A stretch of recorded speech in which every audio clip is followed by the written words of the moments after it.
range 4, which is what we're sitting on, and range 5, these orange barricades, we're gonna make a wall. That wall is simulating the wall, the gate, the property line between us and the street. We're gonna put another radio outside.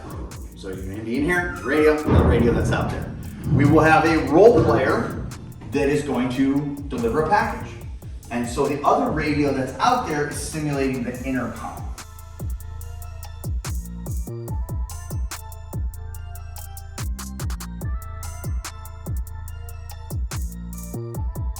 I'm not gonna make you do it, but how hard is it for him to take that shirt off? Right. Incredibly easy. So if we have a guy walking around who's got on a red plaid shirt and sunglasses and a hat. We've shot in a number of different firing positions.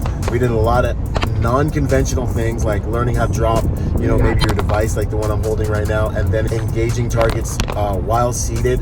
We did movements, moving and shooting. We learned how to communicate and shoot and service a target so that we could keep a gun online. And we really dug into the smartest way to communicate when in those types of scenarios. We shot a qualification course. One thing you should know, do not go out to PFC if you're not ready to learn, if you're not on the up and up with your firearms capabilities. Their pistol qualification course for the residential security agent training was good. I could see how it would present a problem to agents out in the industry if they weren't on their game. But you should be above the level of proficiency they are requiring. However, I believe the sad reality is most agents running around out there with guns that are playing this game are going to have trouble with the pistol course. So make sure you come correct. Make sure you're up on your pistol skills before going to that course. Make sure you bring a man's gun, as one of the instructors said, and that's a gun that you're willing to get into a gunfight with. A lot of agents carry convenient guns, but you make sure you have enough gun to get into a gunfight and going ahead and protect yourself and your principals and your clients, because we need to be able to do that. So that was the second day. Now on the third day, we dug into scenario-based training. We met up on the range again. Nice, beautiful, hot day in Vegas, and we actually learned how to work through the different equations that we learned inside of the classroom on the very first day. And we added in some of the tactics that we learned on the second day. I think it was a beautiful way to make sure that all of the information is really pressed home and is really seated in not only in our minds, but in our bodies, because we learned mentally the first day. The second day we started going hands-on with tactics, and then the third day to run the scenarios and bring it all together, I think is a great way to make sure everyone got it. Another thing I noticed about the instructors is, almost everything you're being taught, you're receiving it verbally, then it's being written down for you. You get a study guide, and then you act it out and you actually execute on it.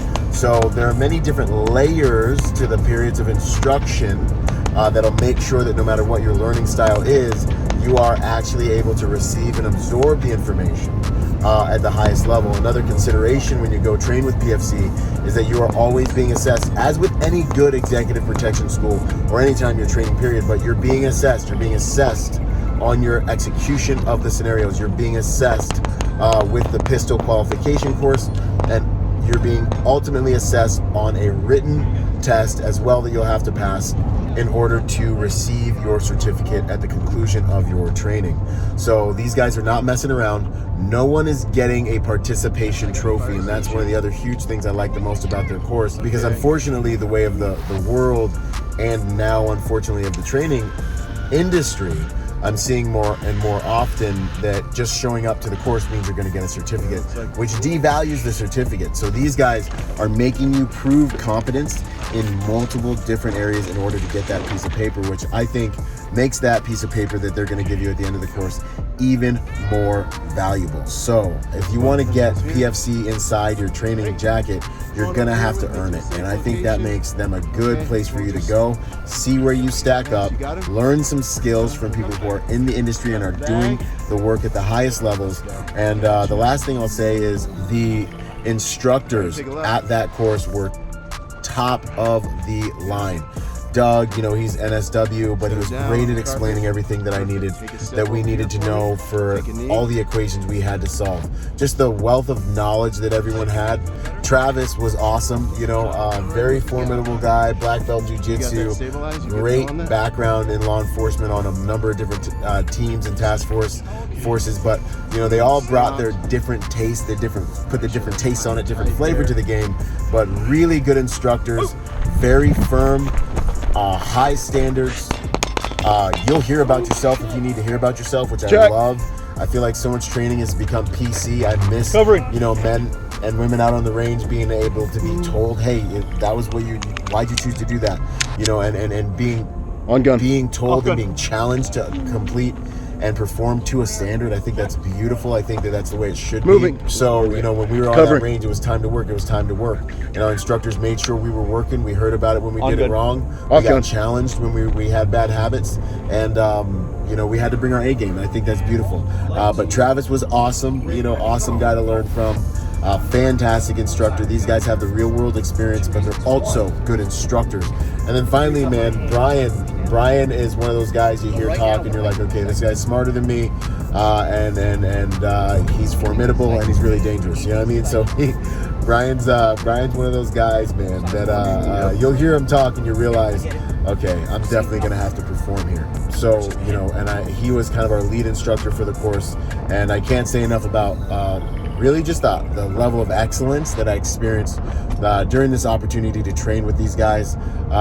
I look forward to training more with them and giving you guys some more really cool feedback about my experiences with them.